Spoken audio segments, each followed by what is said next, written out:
Gagasan itu asupan pokok demokrasi berkualitas. Gagasan mesti dipertarungkan. Yang terbaik akan menang. Semakin banyak politik gagasan mengisi panggung, politik identitas tak punya tempat bernaung. Simak Gagasan UKI. Assalamualaikum warahmatullahi wabarakatuh. Salam sejahtera untuk kita semua. Om Swastiastu, Namo Buddhaya, salam kebajikan.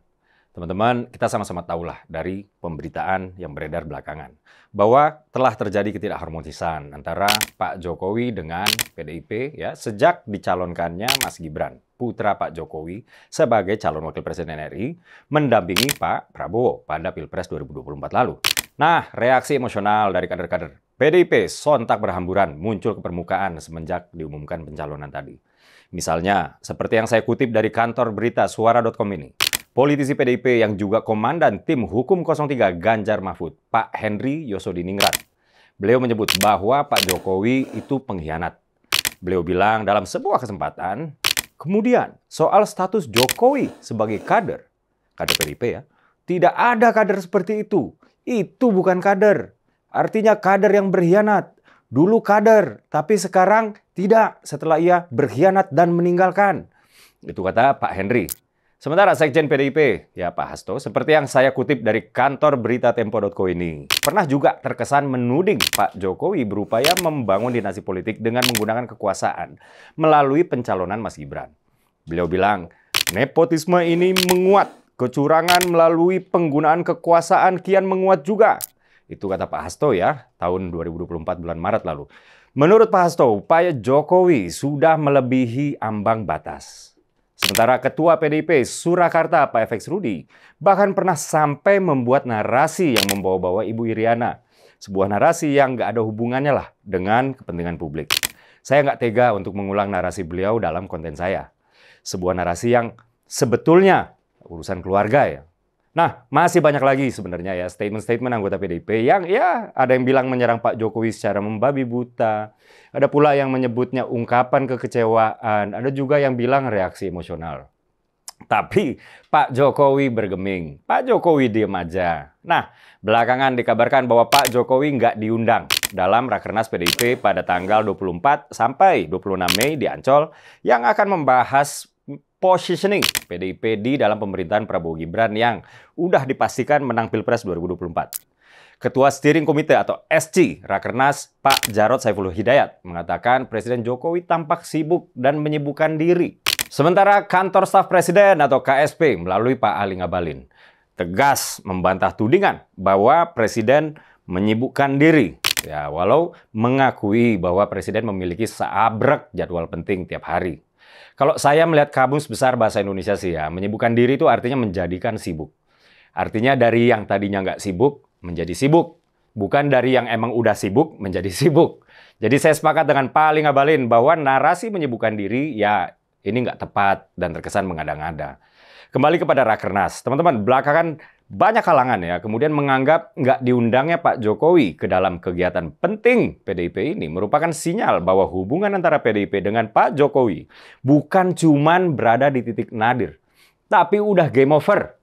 Direktur Parameter Politik Indonesia (PPI) ya, Bang Adi Prayitno bilang, saya kira PDI sudah tak anggap Jokowi sebagai kader lagi. Makanya di beberapa momen penting Jokowi tak diundang. Ini menegaskan hubungan Jokowi dan PDIP game over, kata Mas Adi Pray. Nah loh, jadi teman-teman, terlepas dari renggangnya hubungan Pak Jokowi dengan PDIP, ternyata hubungan Pak Jokowi dengan Mbak Puan malah lagi harmonis-harmonisnya. Hal ini nampak dari bagaimana dua tokoh nasional tersebut tampil mesra di acara World Water Forum atau WWF yang digelar di Bali kemarin. Rame nih diberitain. Pak Jokowi dan Mbak Puan di acara skala dunia tersebut akrab dan sangat genuine sekali. Kantor berita Kompas.com misalnya menyorot senyum sumringah Pak Jokowi dan Mbak Puan ketika mereka berjumpa. Kantor berita CNN Indonesia.com menangkap momen Pak Jokowi dan Mbak Puan nyanyi bareng lagu Sayang. Dan kantor berita Detikcom memberitakan momen hangat penuh tawa antara Pak Jokowi bersama Mbak Puan di KTT WWF di Bali tersebut. Sebetulnya kalau kita trace ke belakang, kemesraan Mbak Puan dengan Pak Jokowi bukan baru-baru ini aja terjadi. Waktu kader PDIP lagi rame-ramenya menuding Pak Jokowi minta jabatan 3 periode, Mbak Puan sendiri yang membantah kabar tersebut.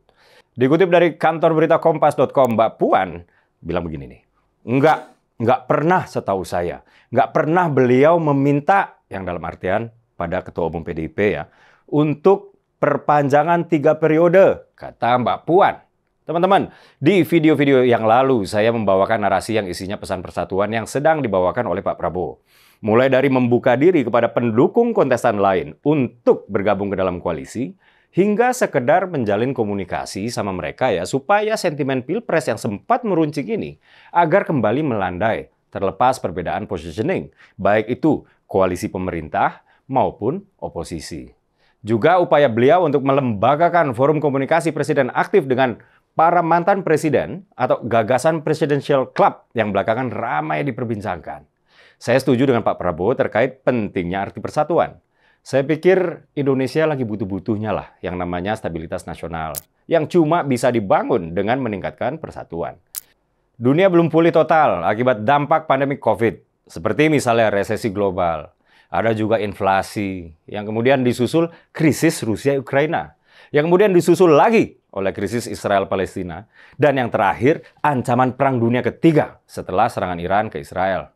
Belum lagi ancaman konflik Laut Cina Selatan akibat semakin meningkatnya ketegangan Tiongkok-Taiwan yang kalau konflik ini meletus, Indonesia pasti terdampak.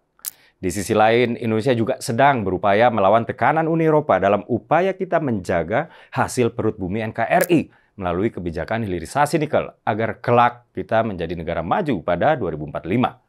So, di satu sisi, kita patut menghormati apa yang menjadi dinamika di internal PDI. Namun di sisi lain, mari kita berharap bahwa kemesraan Pak Jokowi dan Mbak Puan di Bali kemarin akan membawa angin segar bagi persatuan para elit. Sesuatu yang juga sedang diperjuangkan Presiden terpilih Pak Prabowo Subianto. Akhir kata, sebagai pembangkit semangat persatuan di Hari Kebangkitan Nasional 2024 ini, izinkan saya mengutip kalimat fenomenal dari seorang penulis Latin kuno, Publicius Syrus. Katanya, "Where there's unity, there's always victory. Ubi concordia, ibi semper victoria." Di mana ada persatuan, di sana ada kemenangan. Saya Dedek Prayudi. Wassalamualaikum warahmatullahi wabarakatuh.